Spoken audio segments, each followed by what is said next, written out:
Hello, I'm Dr. Strawford and I'm a cosmetic doctor and I'm the Medical Director of Skin Excellence Clinics. Dr. Strawford, could you explain what could go wrong with filler treatments?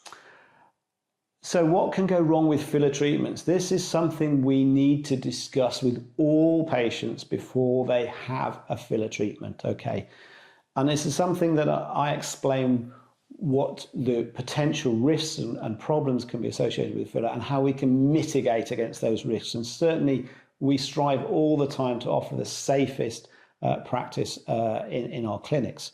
So if we break it down into two phases, there's the injection, as we seek, or the implantation of that filler into your face, for example. Could be anywhere in the face that we're treating.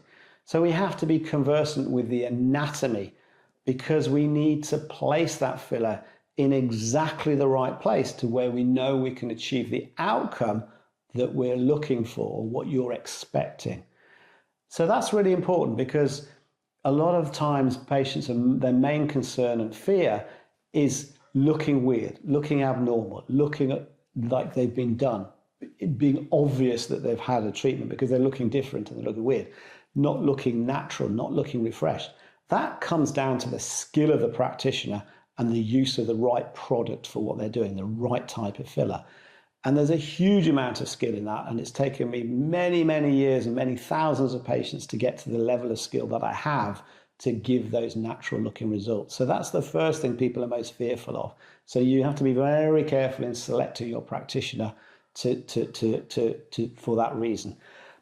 There is a risk when we're injecting filler that we could place that filler or compromise the blood circulation in the face. The face has many, many arteries at different depths, different levels and different positions, and it can vary from person to person.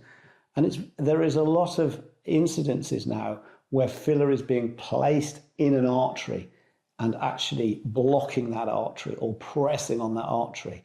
That's really key because if we compromise the circulation to the face, then we may actually get death and necrosis and breakdown of the skin, which is pretty horrendous, may even risk blindness, which would be catastrophic. So careful placement of the filler and safe techniques.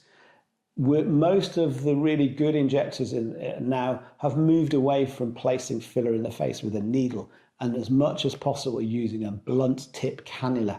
And in my experience, using a wide bore blunt tip cannula because we can really pretty much mitigate against those risks of what are called vascular occlusion and blindness if we have very safe techniques. So look for that in your practitioner. And also how you can manage though, if there was the unforeseen emergency, can that practitioner deal with that? Can they reverse that emergency? And again, in a medical clinic with an experienced practitioner, then we have the ability to do that.